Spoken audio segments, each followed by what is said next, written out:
Deuteronomy 32, looking at verse 44 to 47.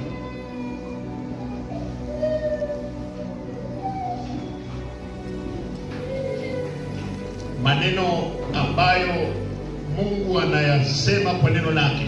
Kumbukumbu la Torati 32 mstari wa 44, na nitasoma mpaka 47. Dr. Livingstone said the following words: if serving an earthly king is an honor, then serving heavenly king will not be a sacrifice. So as a family, make a decision to serve heavenly king, because it is not a sacrifice, it is a privilege. Deuteronomy 32 verse number 44, the Bible says, Moses came with Joshua son of Nun and spoke all these words of this song to the hearing people. When Moses finished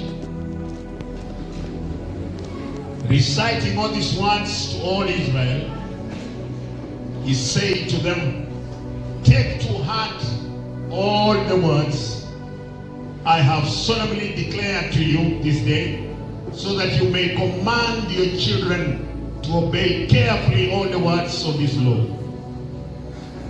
They are not just idle words for you. They are your life. By them you will live long in the land you are crossing the Jordan to possess. Father, we thank you for your word this morning.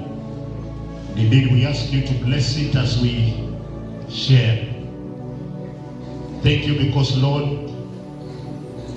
your word is a lamp at our feet. We pray the Lord, even as we share, you will quicken our understanding. Anoint me, Lord, to break it down into small pieces and your people to partake of it. In Jesus' name I pray, amen.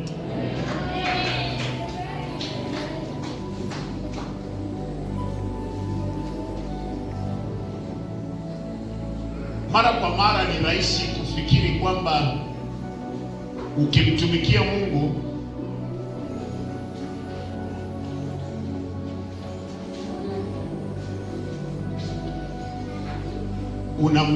unampa nafasi ama ni jambo la kujivunia. Lakini naomba niseme kwamba kila mtu kwa ibada hii, na sisi zote, watoto kwa watu wazima, Mungu ana watu wengi wa kutumia. Akiamua kukuchagua wewe kutumika, hesabu kwamba ni heshima.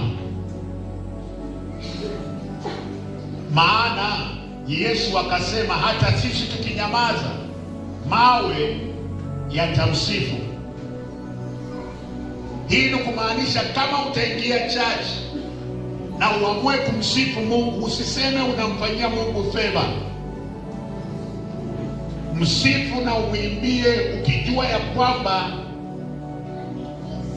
amekupendelea katikati ya wengi na katikati ya vitu vingi. Amekuona wewe kwa wa maana kuinua sauti yako mbele zake na kufanya sifa zijulikane na kutambulisha dunia matendo yake makuu. Ihesabu kuwa ni fursa na wala sio jambo ambalo linakuona kama hautafanya atapata hasara. Kwenye maandiko tunayosoma, nataka nitilie mkazo mstari wa 46 na 7. Neno la Mungu linasema kabisa kwamba maneno haya ninayoyasema kwako yaweke kwenye moyo wako. Maneno ninayokuambia leo yaweke kwenye moyo wako. Kile maandiko yanasema ni kwamba haitoshi kusikia tu Mungu akisema, haitoshi kwamba umelisoma. Baada ya kulisoma na kulisikia, ni vizuri uliweke moyoni. Kwa sababu gani? Time is very short for us to waste. Hata kama utaishi miaka 100, miaka 100 ni very short. Kwa watoto wetu ambao wamemaliza form 4, it is not long. Mtoto ameingia form 1, umehesabu miaka 4 imeisha. Nakutana nao namuuliza unaenda, mtoto anakuambia naenda form 4, unashtuka. Si umejoin recently? Naomba niambie kanisa leo hii, time is very short. Don't waste time. Tumeingia kwa ibada hapa saa 3. Ona sasa, saa 5 kasoro dakika 35. Muda si mrefu itakuwa ni saa 7. Yawezekana maisha ukae, uangalie, ushangae, na nimefanya nini na miaka 20 ambayo nimeishi. I'm celebrating 40. What have I done with 40? I'm celebrating 15. What have I done with 15 years? Maombi yangu ni kwamba make a decision. A decision should be made in this service. Listen to me, Christians. Every decision somebody does affects another person. You are not living your own life. We are living the life given to us by God. Before I embark on verse 46, listen to this. A decision a father does affects a home. A decision a mother does affects a home also. A decision a child makes affects the parents. A decision a president will make affects the nation. A decision a pastor makes affects the church. The decision a church member makes will affect the pastor.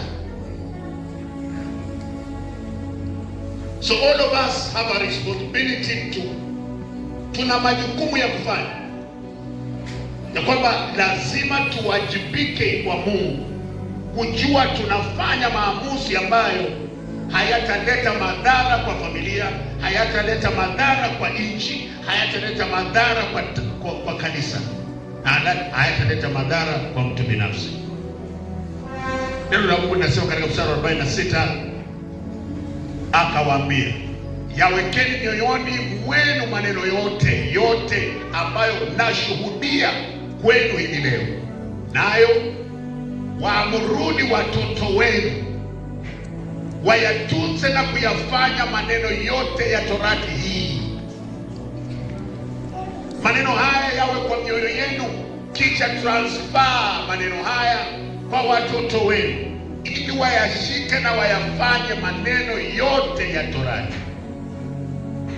Ikiwa tutakuwa na society yenye nguvu, then sisi wazazi, and especially the men, tuna jukumu la kuweka familia zetu kwa msingi. In the absence of a father, mama, take the responsibility ya kuweka watoto wako kwa msingi ya neno la Mungu. The family should cultivate a lasting relationships which will attract a lasting wealth. Mungu hawezi kutupa utajiri wake mahali ambapo uhusiano haupo. Ndio maana Zaburi 133 maandiko anasema, ni pema ndugu na jamaa kukaa pamoja kwa umoja, hapo Mungu huamuru baraka. Kwa Sunday ya 23 nataka kusema, nikiongozwa na Roho Mtakatifu, ya kwamba kanisa la Mumias Church, Bwana Yesu atusaidie, tujue ya kwamba kama kuna adui wa jamii ni yule ambaye anataka jamii zitengane.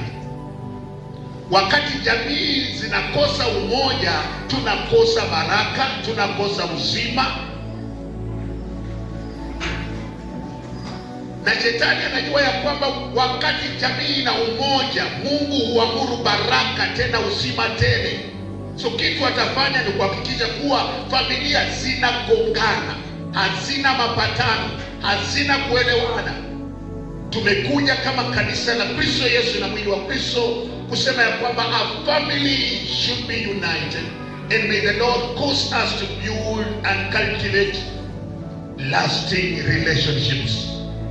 Lasting relationships. And in our lasting relationships, wealth should be also lasting wealth. Mungu hana shida kubariki familia. Time is not on my side. Lakini maneno ya kwanza Mungu aliongea kwa mwanadamu baada ya kumuumba ilikuwa ni ubarikiwe. Genesis 1 verse 26, if I'm not wrong. Uongezeke. Genesis 1:26, if I'm not wrong. Akasema maneno haya kwake, be fruitful and multiply, increase, have dominion, multiply, be fruitful.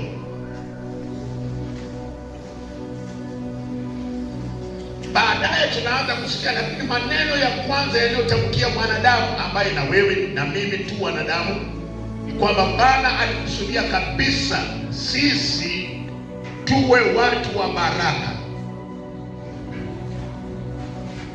Baadaye tunasikia hustle, tunasikia poverty, tunasikia